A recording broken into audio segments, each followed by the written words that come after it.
Hello दोस्तों, welcome to my channel haunting horror stories. मैं पूजा, आपकी दोस्त, आपको कुछ ऐसी घटनाएं सुनाऊंगी जो हमारी लाइफ में डेली घटित होती हैं। लेकिन ये घटनाएं कुछ अलग हैं क्योंकि ये घटनाएं सच्चाई से जुड़ी हुई हैं। इसलिए मेरे वीडियो को एंड तक ज़रूर देखें। चैनल सब्सक्राइब और बेल आइकॉन को प्रेस करने ना भूलें ताकि आपको मेरी वीडियो की नोटिफिकेशन सबसे पहले मिलती रहे। वीडियो पसंद आए तो लाइक करें। तो चलिए शुरू करते हैं आज की कहानी।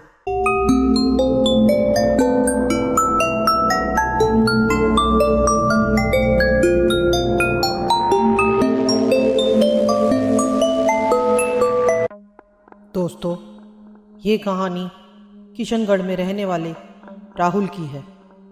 राहुल अपने माता पिता और अपने बड़े भाई आकाश के साथ रहता था। राहुल के पिता और उसकी माँ दोनों मिलकर गुजारे लायक ही कमा पाते थे। राहुल और उसके भाई आकाश का रिश्ता बहुत गहरा था। आकाश राहुल से 2.5 साल ही बड़ा था। ये कहानी मैं आपको उसी की जुबानी सुनाऊंगी। ये बात अक्टूबर की है और इसी महीने मेरा जन्मदिन भी था। पिछले 2 सालों से मैं अपना जन्मदिन नहीं मना पा रहा था। मुझे अपने दोस्तों को घर बुलाने का शौक़ था, इसलिए इस बार मैं अपना बर्थडे सबके साथ मनाना चाहता था। मेरा भाई भी मुझे बहुत प्यार करता था, इसलिए मैंने इस बार अपने भाई को अच्छा सा गिफ्ट लेकर आने को बोला।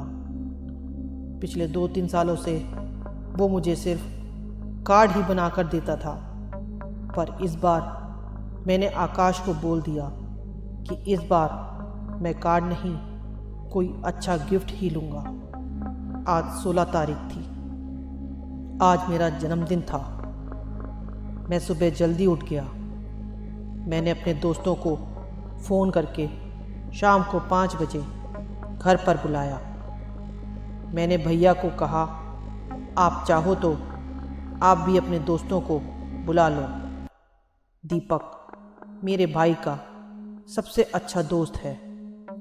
भैया ने उसको भी बोल दिया। शाम के 6 बजे थे। मेरे सब दोस्त घर पर आ चुके थे और हम सब खूब मस्ती कर रहे थे। सब दोस्तों ने मुझे अच्छे अच्छे गिफ्ट दिए। मैं बहुत उत्सुक था अपने भाई का गिफ्ट देखने के लिए, क्योंकि आज तक उन्होंने मुझे कोई गिफ्ट नहीं दिया था। रात को सब दोस्त अपने घर चले गए तो मैंने गिफ्ट खोलने शुरू किए। फिर मैंने भैया का दिया गिफ्ट खोला। इसमें एक अजीब सा कैमरा था। मुझे समझ नहीं आ रहा था ये कैमरा था या कोई दूरबीन। उसकी बनावट बिल्कुल अलग थी, जैसे बहुत मजबूत और पुराना हो।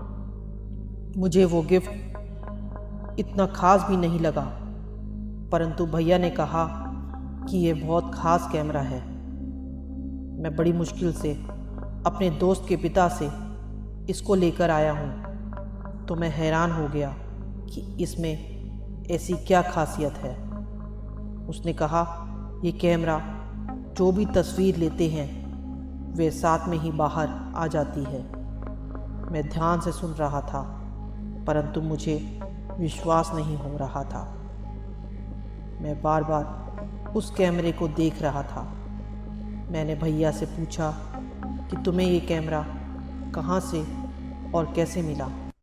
तो भैया ने बताया कि जब मैं अपने दोस्त के घर जाता था तो उसके दादाजी के सामान में मुझे ये कैमरा बहुत अजीब लगता था। मेरा मन था कि मैं इसको घर ले आऊं। उसके दादा ने बहुत सारा पुराना सामान संभाल कर रखा हुआ था, परंतु अब उसके दादाजी नहीं रहे। उसके पिताजी कुछ सामान बेच रहे थे, तो मैंने अपने दोस्त से इस कैमरे को लेने की इच्छा की। तो उसके पिताजी ने बोला कि हमने कभी इसको इस्तेमाल नहीं किया, ये तो दादाजी के सामान में ऐसे ही पड़ा मिला था। लेकिन हाँ, वो इसको इस्तेमाल नहीं करने देते थे। वे हमेशा कहते थे कि यह किसी वैज्ञानिक का कैमरा है जो जापान से आया था, परंतु हमें उसमें कोई दिलचस्पी नहीं थी, इसीलिए ऐसे ही रखा हुआ है। अगर तुम्हें पसंद है तो तुम ले जाओ। बस इतना सुनते ही मैंने उनको इसकी कीमत दी और ये कैमरा ले आया। मुझे ये बात बहुत अच्छी लगी कि ये साथ में ही तस्वीर निकाल देता है। मैंने बाहर से इसको थोड़ा सही करवा लिया और इसका रंग रूप भी चमका दिया। मैं ये देखना चाहता था कि यह किस तरह की तस्वीर निकालता है। इतने में माँ ने आवाज़ लगाई, सो जाओ, अभी रात हो गई है, सुबह देख लेना। दूसरे दिन सुबह मैं उठा और जल्दी से नहा धोकर तैयार हो गया। मैंने जैसे ही कैमरा उठाया और तस्वीर लेने के लिए उस पर क्लिक किया तो मेरे कानों में एक चीख की आवाज़ सुनाई दी। मैं सहम गया। मैंने फिर से क्लिक किया। उस पर क्लिक करते ही तेज से चीख की आवाज़ कानों में आ रही थी। अभी तक तस्वीर नहीं निकली थी।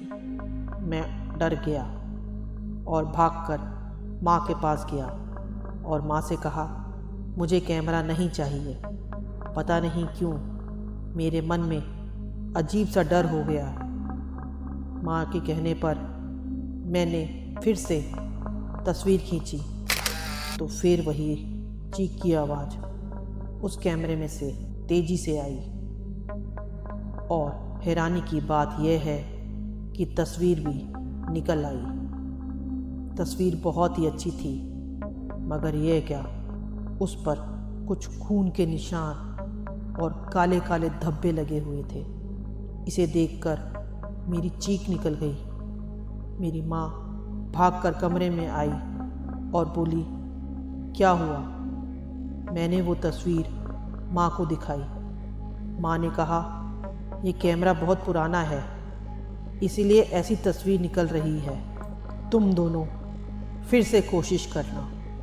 उसके बाद हमने बहुत सी तस्वीरें खींची, मगर हर बार किसी तस्वीर पर खून लगा होता तो किसी पर काले धब्बे और किसी पर औरत की परछाई दिखती। जब क्लिक करते तो चीखने की आवाज़ भी आती। मैंने अपने भाई को कहा, मुझे ये नहीं चाहिए, ये आप ही रख लो। जब मेरे भाई ने इससे तस्वीर खींची तो उसके कानों में भी चीखने की आवाज़ आई और वैसे ही फोटो पर खून के निशान और काले धब्बे दिखाई दे रहे थे। मेरे भाई ने कैमरा इतनी ज़ोर से पटका और माँ के पास भागकर चला गया। अब माँ भी सोच रही थी कि ये क्या हो सकता है। हम सब डर गए थे, पर हम जानना चाहते थे कि ऐसा क्यों हो रहा है। हमने कैमरे को एक शांत जगह पर रख दिया। कैमरा आ जाने के बाद घर में पूरी तरह से बेचैनी और खौफनाक माहौल बन गया था। मैं जब घर पर अकेला होता तो घबरा जाता। माँ भी अकेली नहीं रहती थी। हमें हर समय हर तरफ खून दिखाई देने लगा था। हमने कई दिनों तक उस कैमरे को हाथ नहीं लगाया। फिर एक दिन मैंने हिम्मत करके वो कैमरा निकाला और सोचा अब शायद ठीक हो गया होगा। फिर मैंने तस्वीर खींचने का सोचा। मन नहीं था, परंतु फिर भी हिम्मत जुटाकर वो कैमरा उठा लिया।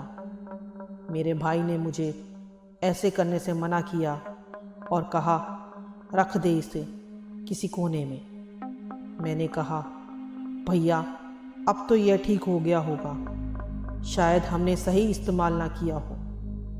मेरा भाई कुछ समय के लिए चुप हो गया और माँ को हमने कुछ नहीं बताया, क्योंकि माँ ने कैमरा छूने को भी मना किया था। मैंने जैसे ही कैमरा उठाया और इधर उधर से देखा और खिड़की के पास जाकर बाहर दिखाई दे रहे तालाब की तस्वीर खींचने लगा। लेकिन ये तो पहले से भी अधिक तेज चीखने की आवाज़ मेरे कानों में आई और कैमरे के नीचे से तस्वीर निकली, जिसे देखकर मैं और मेरे भाई के होश उड़ गए। तस्वीर में पानी की जगह खून का तालाब दिख रहा था और तालाब के किनारे एक डरावनी सी औरत बैठी मेरी तरफ देख रही थी। मैंने अपने भाई को कैमरा पकड़ाया और खुद अंदर डर कर भाग गया। ये बात माँ ने दीपक, जो मेरे भाई का दोस्त था और जिससे वो कैमरा खरीद कर लाया था, उनको ये सारी बात बताई। वो विश्वास नहीं कर रहे थे, परंतु ये बातें वो बड़ी हैरानी से सुन रहे थे। अंकल ने अपनी माँ से इस खूनी कैमरे के बारे में बात की, जो कि दीपक की दादी थी। उसने अंकल को ऐसा करने के लिए बहुत डांटा, क्योंकि दादी सब जानती थी।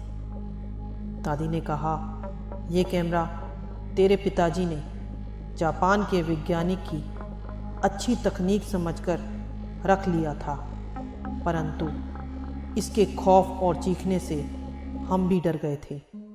फिर कभी इस कैमरे को हमने डिब्बे से नहीं निकाला और ऊपर किसी कोने में छुपा कर रख दिया था। यह उस जापान के वैज्ञानिक का है जो भारत में घूमने आया था। यह उसने खुद बनाया था। उसने भारत की एक खूबसूरत और गरीब लड़की को बहुत परेशान किया और उसकी गलत और नहाते हुए तस्वीरें खींची। वे लड़की बेचारी बहुत परेशान थी, बार बार उससे तस्वीरें मांगती रहती और निराशा और चिंता में उसे इतना मजबूर कर दिया कि उसने आत्महत्या कर ली थी। तब से उसकी आत्मा मानो इस कैमरे में कैद है। जापानी कैमरे को तो अपने साथ ना ले जा सका।